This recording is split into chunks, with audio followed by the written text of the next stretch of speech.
Tuloy-tuloy itong ginagawa natin ngayon. Ito yung kahoy design na inumpisa natin gawin last time. Yan yung binabalot natin ng screen dyan, yung mga sanga nya.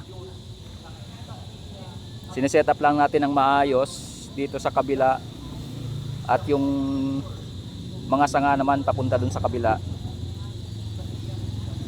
Yan. Last time napakaraming halaman ang nandito, yung mga orchids, kung ano-ano yung nandito. Pinull out natin. Yan. Yung pader na yan, dati ay plain lang yan. Ngayon may mga design na tayong nilagay. At yung pinaka-flooring yan ay may mga design din tayong gagawin dyan. Kailangan lang natin tapusin tong nasa baba dahil yung sa taas nito ay ganun din. Mayroon din tayong gagawing isang puno dyan na maraming sanga. Tsaka natin ibababa yung mga halaman sa taas. Tsaka natin maumpisahan yung nasa taas. Yung nakikita nyo dyan sa taas. Mayroon din yan mga sanga. Mayroon tayong ilalagay dito na mga aquarium sa baba. At yung flooring nito ay wood design pa rin.